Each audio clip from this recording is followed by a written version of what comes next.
नहमदुहु व नुसल्ली अला रसूलिहिल करीम अम्मा बाद फ़ाउज़ु बिल्लाहि मिनश शैतानिर रजीम बिस्मिल्लाहिर रहमानिर रहीम।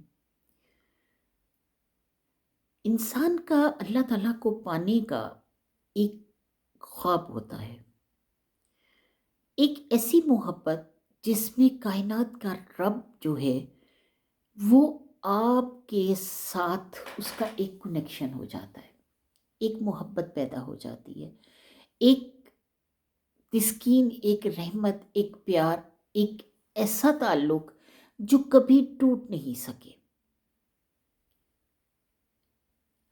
अल्लाह ताला ने नमाज का हुक्म दिया आपको।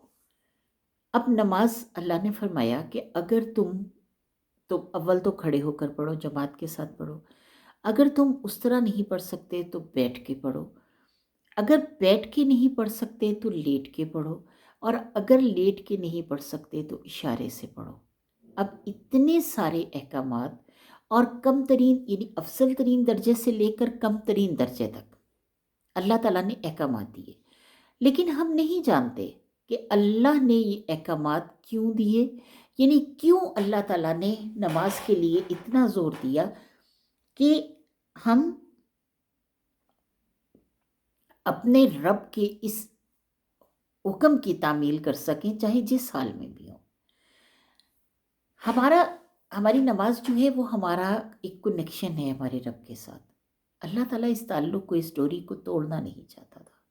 अल्लाह चाहता है जब 5 दफ़ा ये मेरे पास आए अपनी मुश्किलों का हल लेकर, अपनी मुश्किलें लेकर, अपनी परेशानियां लेकर, अपनी मुसीबतें लेकर, अपनी मोहब्बतें लेकर और अपना आप लेकर जब मेरे पास आएँ और मेरे सामने मुझसे पूरी दुआ की सूरत नमाज पढ़ें।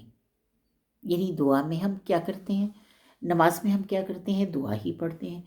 तो जब हम पूरी तरह से वो नमाज पढ़ें और दुआ करें अल्लाह से, और अल्लाह से वो सब कुछ मांगे, यानी आपने शर से पनाह मांग ली, आपने अल्लाह ताला से कहा कि मैं सिर्फ़ तुझसे मोहब्बत करती हूँ, तुझसे तेरी इबादत करती हूँ, आपने शैतान से पनाह मांग ली, आपने अपने लिए हाजतें मांग ली, आपने अपने वालिदैन आने वाली नस्लों के लिए बेहतरी मांग ली, यानी आपने सब कुछ उस नमाज में मांग लिया, दुनिया भी और आखिरत भी।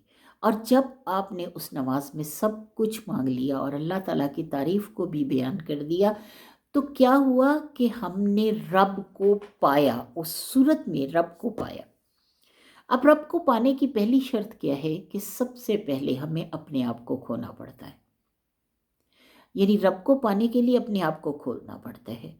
जैसे कि आजकल सर्दी है, आप उठे, आपने वज़ू किया और अपने रब के लिए यानी नमाज़ पढ़ी, अपने रब के सामने खड़े हुए और नमाज़ पढ़ी। नमाज़ पढ़ने के साथ ही आपने पूरे तरीके से दुआएं की, और जब दुआ करके आपने उस नमाज को मुकम्मल किया तो आपकी वो सारी दुआएं, वो सारा ताल्लुक़ अल्लाह से कायम हो गया।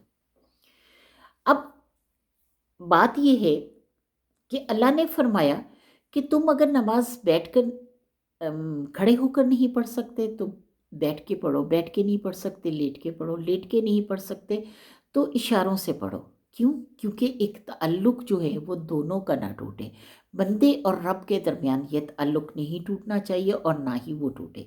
और जब हम अपने रब से इस ताल्लुक को तोड़ने नहीं देते तो क्या होता है, अपनी किस तरह अपने नफ्स पर काबू पाकर उठते। जैसे आजकल बहुत सर्दी है, वज़ू करने को दिल नहीं करता, आपका उठने को दिल नहीं करता, लेकिन आप समझते हैं कि नहीं, मैं अपनी नमाज नहीं छोड़ सकता। उसके लिए आप उठते हैं, वज़ू करते हैं, वज़ू करने के साथ आप नमाज अदा करते हैं तो अल्लाह ताला की मोहब्बतें आप पर निछावर होती हैं, उसकी रहमतें आप पर निछावर होती हैं, और अल्लाह उन रहमतों, उन बरकतों, उन मोहब्बतों में आपको सुकून देता है। क्योंकि अल्लाह वो वाहिद ज़ात है जिससे आप सुकून पा सकते हैं। अल्लाह खुद फरमाता है, अला बिज़िक्रिल्लाहि तत्मइन्नुल कुलूब, ख़बरदार रहो कि ज़िक्र अल्लाह में ही इत्मीनान है। तो जब हम नमाज के लिए अपने नफ्स को मार के उठते हैं तो क्या होता है कि अल्लाह ताला की तरफ से हमारे लिए सुकून, रहमतें, मोहब्बतें सब कुछ निछावर कर दिया जाता है।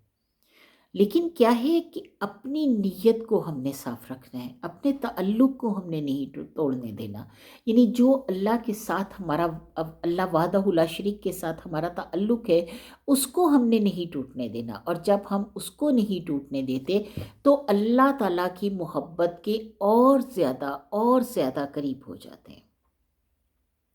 اللہ قرآن پاک میں فرماتا ہے وَاذْكُرُونِی أَذْكُرْكُمْ، یعنی تم یاد کرو مجھے، میں یاد کروں گا تمہیں۔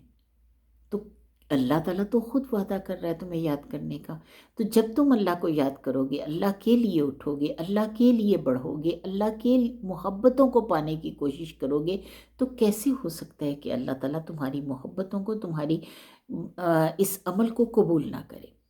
اللہ تعالیٰ کے راستے پر خوش قسمتی سے اگر آپ چل ہی پڑے ہیں تو تیز بھاگیں، فَاسْتَبِقُوا الْخَيْرَاتَ، سبقت لے جائیں نیکیوں میں۔